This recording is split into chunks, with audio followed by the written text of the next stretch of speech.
Welcome. In this lesson, we'll be covering the conventional procurement process. I'm your tutor, Julius Joseph Owino, so feel free. The procurement process, the conventional procurement process traditionally actually involved three phases, and that is the identification phase, the ordering phase, and the post-ordering phase.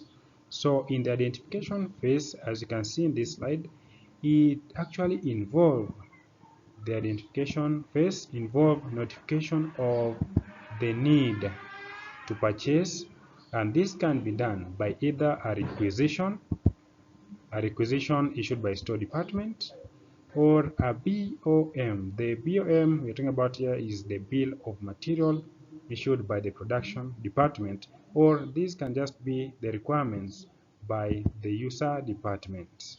These are other departments like the marketing department, etc. etc. After the identification phase, that is now you know what a particular department require, then we'll now go to what is called the ordering phase.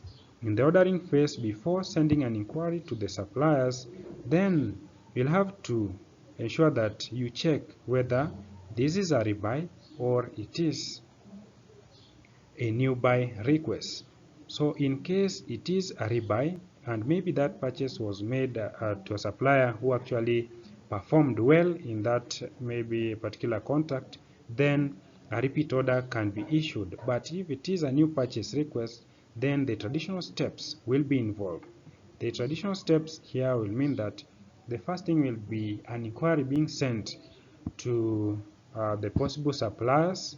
Remember, this can be to the list of registered suppliers, accompanied by the additional documentation. Talking of additional documentations, we're talking about maybe the drawings or the specifications that can actually help the suppliers to quote their prices for that particular contract.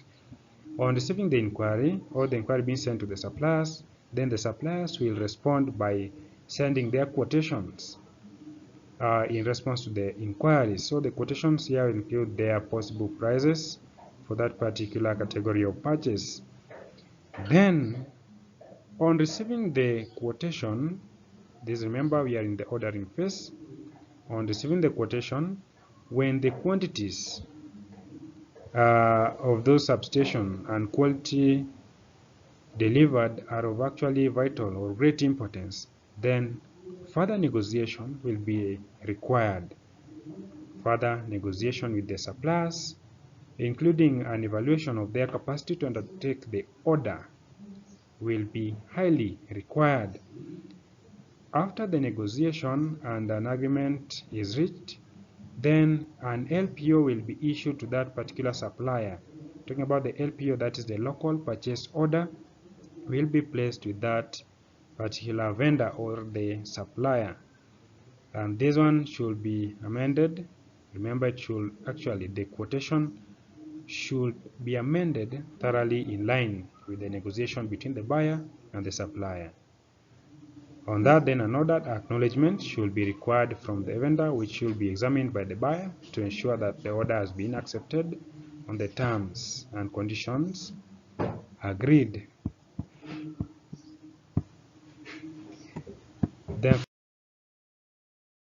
that, we'll be moving to the post-ordering phase, and these will be activities which will be involving on now when you receive the items. What will you be doing? On receiving the items, things on inspection will be required. That the supplier will now issue an advice note notifying the buyers that the goods have been dispatched or are ready for collection, so that on receipt, the goods will be checked for quantity by the store. Talking about the quantity and the quality issues, that is under the inspection of the commodities before they are officially received by an organization. Then remember, supplier at the same time must bring what is called an invoice for the value of goods which they have sent to the buying organization.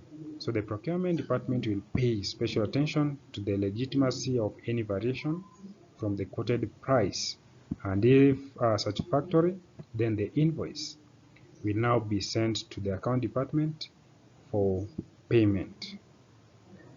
On completion of that particular contract, then this work will be submitted to the completed file order.